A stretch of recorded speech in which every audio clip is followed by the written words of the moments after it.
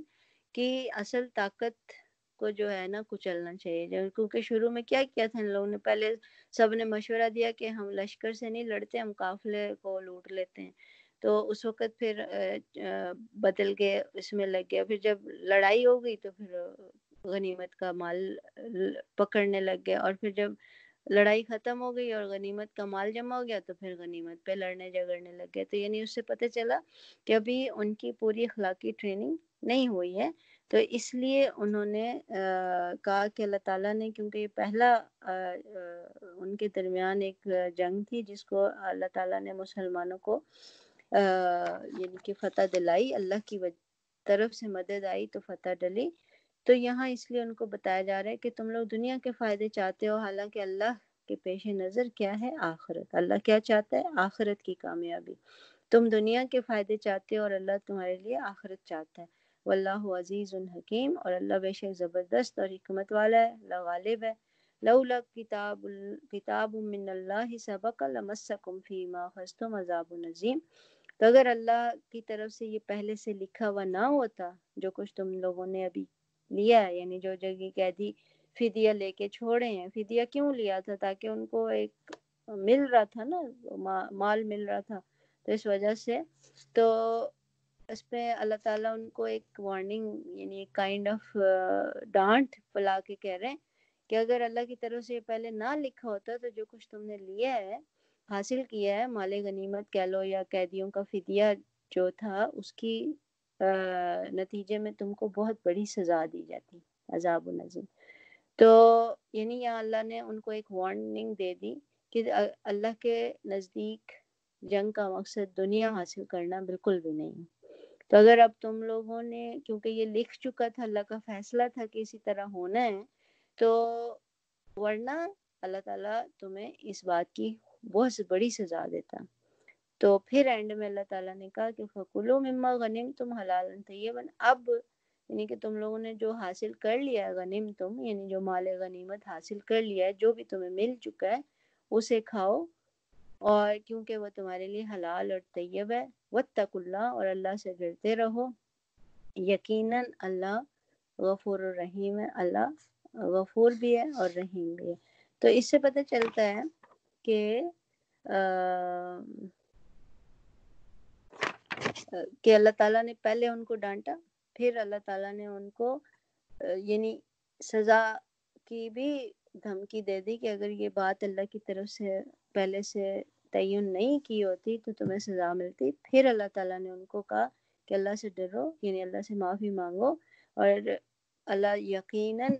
معاف کرنے والا اور مہربان ہے. یعنی یہاں پہ اللہ تعالیٰ نے ان کی یہ جو غلطی تھی یہ معاف کر دی، پھر ان کو اس بات کی اجازت بھی دے دی کہ ہاں جو غنیمت کا مال حاصل کیے اس کو تم لوگ حلال اور پاک سمجھ کے استعمال کر لو. تو ٹھیک ہے، ہم یہاں پہ ختم کرتے ہیں 69 پہ انشاءاللہ.